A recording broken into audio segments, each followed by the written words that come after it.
আজকে ফেনী অঞ্চলের এই বন্যা কবলিত পরিস্থিতিতে কয়েকটা এখনকার বর্তমান প্রেক্ষাপটের সত্য ঘটনা আপনাদেরকে বলি।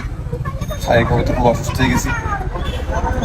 এই যে তাসরিফ খান, ফারাজ করিম, তাদেরকে যারা আপনাদের কাছে দালাল, তাদেরকে দালাল উপাধি দিয়ে বিভিন্নভাবে মস্করা করে আপনারা যেভাবে তাচ্ছিল্য করেছেন, তো তাদের রিপ্লেসমেন্ট হিসেবে যেসব স্বেচ্ছাসেবকদের আপনারা পাঠিয়েছেন, তাদের কর্মকাণ্ড কি জানেন?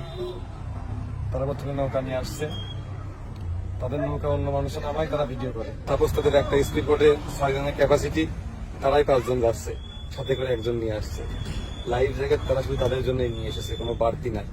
তারপরে সকালবেলা কিসের সাক্ষী হলাম শুনেন, রাস্তার পাশ দিয়ে আমাদের খাবারগুলো মোটামুটি আমরা ভিতরের দিকে গেছিলাম শেষ। যখন ফিরে আসি, আসার পরে ছোট বাচ্চাদের মুরব্বীদের কাঁধে করে করে নিয়ে আসছি, যখন প্রাইভেট কার সব ক্লাস লক করা, ভিতরে ত্রাণ সামগ্রী আছে, একটাও দেওয়ার খোঁজ নেই। তাদের মতো আছে সাহায্য করার জন্য স্বেচ্ছাসেবক থেকে শুটিং হচ্ছে বেশি উদ্দেশ্যে। আপনাদের শিক্ষা পাওয়া উচিত। যারা অভিজ্ঞ তাদেরকে এভাবে ঠাট্টামাশ করা না করলেও হতো। এই পরিস্থিতি কতটা ভয়ঙ্কর, কি দেখি করা যায়, প্রোটোকল কেমনে কি অ্যারেঞ্জ করা যায়, তারা অভিজ্ঞ, তাদের সাথে আচরণ করা আপনাদের উচিত। যারা তাদের নিয়ে ট্রোল করেছেন, তারা এসে এখন তাদের জায়গায় দাঁড়ান, দেখি পারেন নাকি। তাল ছিঁড়ার কেউ না খেয়ে খাওয়ার জন্য সব সুযোগে মাতাল বানাবে।